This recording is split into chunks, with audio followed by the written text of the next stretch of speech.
Gentlemen, I'm back for installment 2 of our intro to modern psalms in ancient rhythm. I'd like to read for you, as an introduction, just a short introduction we can get from what's written on the back cover. Ancient biblical psalms offer a paradigm for my modern ones. I use in English the same rhythm we hear in the Hebrew. The psalm writers and I like to rethink scripture stories.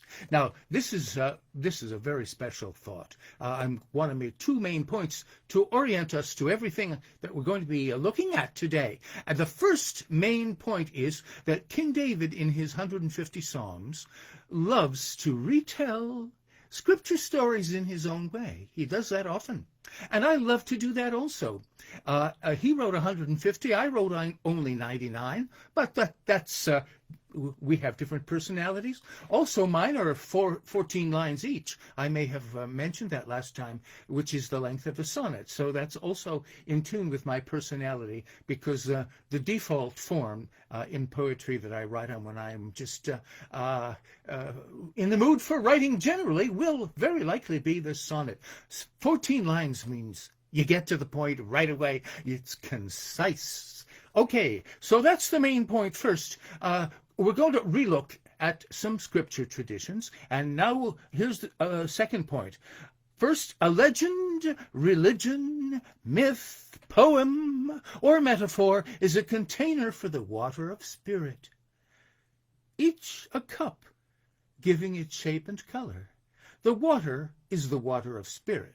The spirit is the water, and the religions are the cups giving it shape and color. That's a thought from a poem by Sufi poet Ibn Arabi. Not original at all with me, but it's so important. I think of it as a motto for my work. And that being the case, then now I'm coming to point 2, the Judeo-Christo-Islamic tradition. A major stimulus for my book provides 3 related cultural containers for the water of spirit, for our imaginings of ultimate being, which is unknowable. I like to suppose that this unknowable, imagining our pluriverse, became the primal poet, imagining and thereby creating.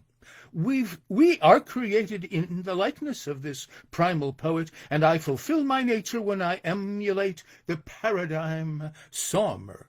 I don't often see the phrase Judeo-Christo-Islamic spirit. I saw it recently in a book about Derrida, who apparently had this concept. He was a Jewish philosopher, Jacques Derrida, one of the 20th century's major philosophers and theorists of literature. He was brought up in French-colonized Algeria, and he had multicultural awareness early on. One point I really want to make is that because the Quran in many ways wants to be a synthesis of all the best that's gone before in the Jewish and in the Christian scriptures, it loves to quote those scriptures and rewrite all of them. And here's the amazing thing, and what makes my psalms different from other psalms, and what makes my commentaries differ from other commentaries on scripture is I use the Judeo-Christo-Islamic tradition. I read what the Quran has to say about every scripture tradition I look at. And that produces amazing results. The Qur'anic Joseph is an even more diversified narrative than the Hebrew story of Joseph. I wish I had time to show you that. That's one of the high points in the book. But I thought instead we'll begin more closer to the beginning, and we'll follow the procedure we used for session 1, and that is just read 7 Psalms. And I'm going to begin with Abraham, who is acknowledged by Judaism, Christianity, and Islam as the founder of their religions. Absolutely, Islam insists that the same man who founded Judaism and Christianity also founded Islam, and the Islamic God in the Quran insists over and over that he brings no new message. He brings the message people have heard before, and it's time they listen to it. Anyway, let's begin then with Abraham. I call this is Psalm number 13. Psalm of the Nimble-Minded. This is a story. It's originally a folk story. It comes down to us in Genesis Rabbah, chapter 38, verse 13 is where it begins, but a section by Chia ben Abba. In other words, that's a midrash anthology. It's a folktale collection of interpretations of scripture stories. But it's not in the Bible anywhere, the story I'm going to tell, though some of you may well have heard it, because Jewish kids are told at least the first half of it. Namely, Abraham's father comes home one day, and he sees his favorite wooden statues, his gods, pretty well hacked up into pieces, and they look as if they're ready for fireplace kindling, and he is consumed with rage, and he splutters out, "Abe, did you do this?" And Abe says, "No, I forgot to mention, there was one statue that was spared. The biggest one of all is sitting in the corner." And Abe says, "No, of course I didn't do it. That one over there, that guy, he's the one that did it." Wonderful comedy. I love that when it's taught to Jewish children even today. And although in Judaism it's folklore, in the Quran, it is part of the Quran. It begins in Surah or chapter 21:55 and goes on to 67. So let's have a story in Psalm 13, Psalm of the Nimble-Minded. His father, shocked and grieved, surveyed the rubble heaps, the splintered wood, the clay in jagged fragments.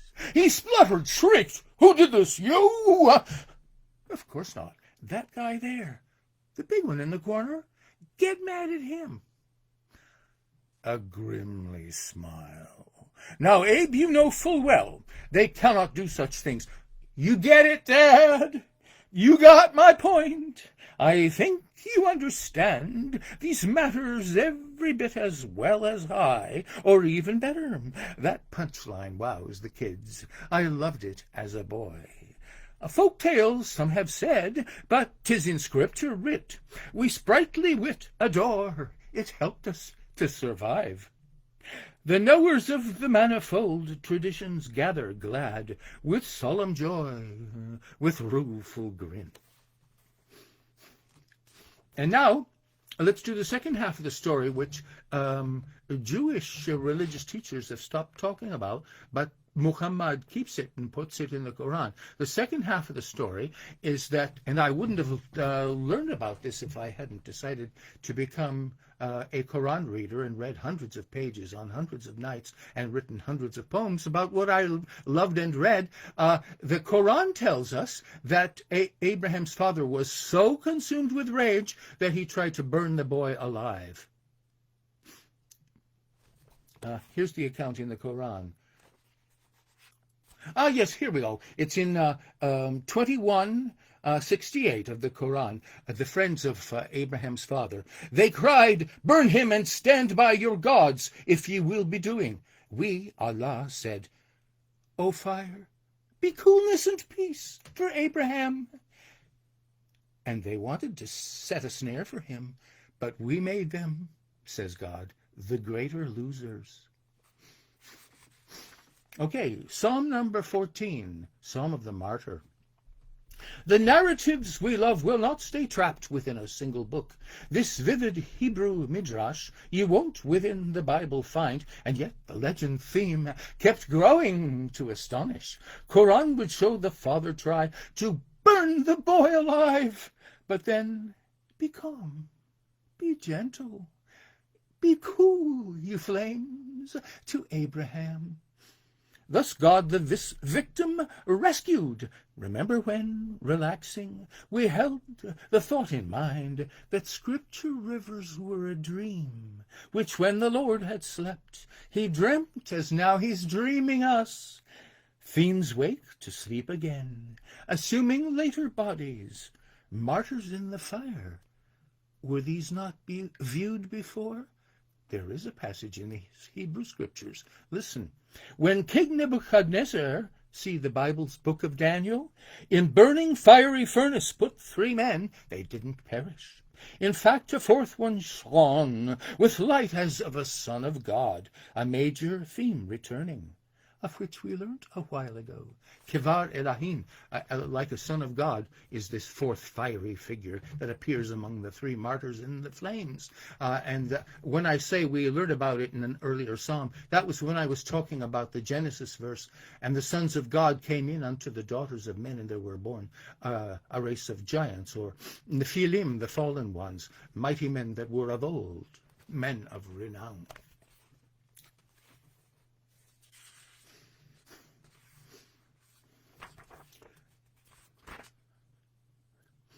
Okay, now we have a psalm of pardon, and this is one of the most wonderful things to be found in any of the world's scriptures. What's Abraham's reaction when the Lord miraculously saves him from being burned alive in the flames by his father and his father's friends? Forgiveness. In fact, let me read you first what the Quran says about it. In these verses, 26 from 83 to 89, from the Quran, in Marmaduke Pickthall's translation, Abraham offers a prayer of pardon and a testament of forgiveness. It's the most gorgeous thing. I have made only a few tiny changes to regularize the meter, because the Marmaduke Pickthall translation of the Quran is almost often a perfect English verse to begin with. People don't realize it sometimes, but Pickthall's English Quran is one of the great works of literature written in the English language. My Lord, says Abraham, my Lord, vouchsafe me wisdom, to the righteous minds unite me, and give to me a good report in later generations, the heritage to merit of the garden of delight. My father pardon, lo, he is, alas, of those who err. Abuse me not upon the fateful day when they are raised, the day when wealth and sons and power avail not any man, save him who bringeth unto God an undivided heart. My father, pardon, lo, he is, alas, of those that err.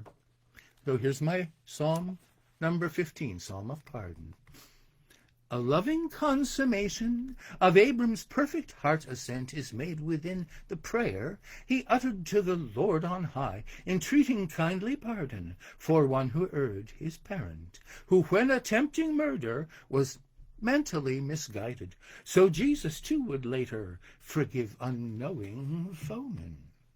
Centrality of pardon to deepened spirit life appears. Originality of thought, which means a new beginning, prevents one from replying to being struck by striking back in pointless imitation. Instinctual and brainless. The Abrahamic prayer the Lord himself might well approve. Ibn Arabi inquired, oh, I love this part, if God would quell the deadly flame for Abram, why not also diminish to extinction the fires that folk imagined as underworldly punishment? The more we think of pardon, the more we're solar, bright, and warm. Yep, there might not be actually, in point of fact, any fiery hell, since God is a God of mercy, and every chapter of the Quran begins in the name of the Lord, the Beneficent, the Merciful. It never says the just or the fair-minded. It says the Beneficent, the Merciful. Okay, now we have perhaps, one of the very most famous Abraham stories, and this is perhaps, I have too many favorites. I can't always go around calling everything that I'm talking about my favorite. But I don't know why not. I used to say, when I only have one daughter, Sarah, but I used to say, call her my favorite kid, and then I say, you can have just one favorite kid. Here we go. This is Psalm of Three Angels. Love is a many-scriptured thing. Three angels did I view, the ones that came to Abraham, and before his tent they shared a meal. A grateful guest informed him that he and Sarah, aging both, might welcome soon a baby, another wonder, angel-like. It's called to our attention that childbirth is a miracle. The seer theme recurrent, we in a sacred memoir find 3 purifying angels had visited the prophet. In his heart an angel first removed, then flicked away a speck impure, and washed the heart, inserting the organ wholly cleansed within his chest. Muhammad could flawless truth proclaim. The dream of deity goes on and flows through mind and feeling. My keyboard ergonomic is like the Abrahamic tent, where I expectant listen and eager-eyed await the messengers, the healers, the minstrel, and the ministry.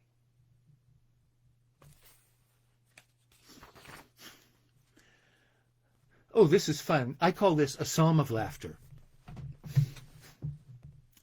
For Sarah and for Abraham, the joy was overwhelming.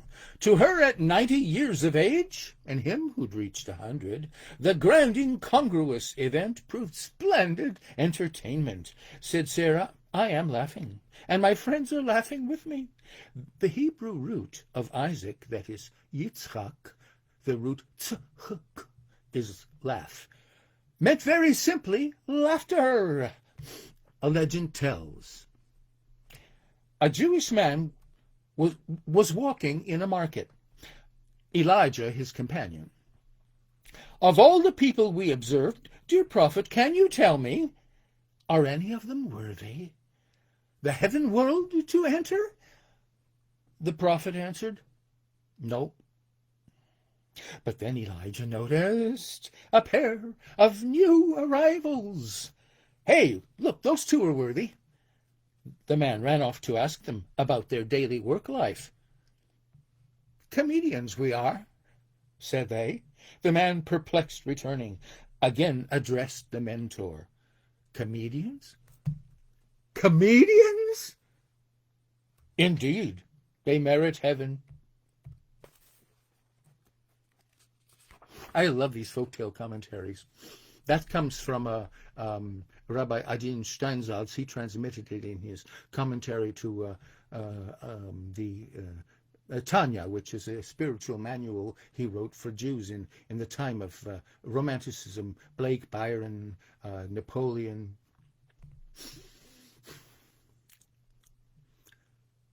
Psalm 18.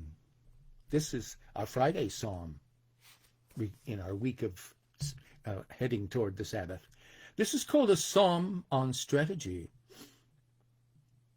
You never know what you're going to get next in the Bible. Of nimble-witted Abraham, converging legend streams would tell. In Jacob, son of Isaac, the connoisseur of tactics, more cleverness will note. When time arrived for Jacob to leave his uncle Laban, the livestock they had shared would need to be divided and proper shares apportioned. In the Hebrew scriptures, in book of Genesis in particular, you're constantly reading about cattle, sheep, and goats, and these are herdsmen farmers. Let me remove a while the whitely speckled goats and spotted sheep, said Jacob, and uncle had agreed. When time comes for departure, I'll take the speckled, spotted. No other lambs or goats. That, too, they agreed on. The goats and sheep in heat would Jacob gather in a place where he had branches peeled to make them spotted, speckled. The mothers concentrated on these while they gave birth. The babies all resembled peeled poplar, plain, and olive. Oh, clever, clever planning. The prankster, trickster wins. See, this is ancient biological thought. It was supposed that when a sheep or other animal is giving birth, or this was actually thought often to be true of humans also, what the mother is looking at will determine the appearance of the baby whom she's giving birth to while she's looking at it.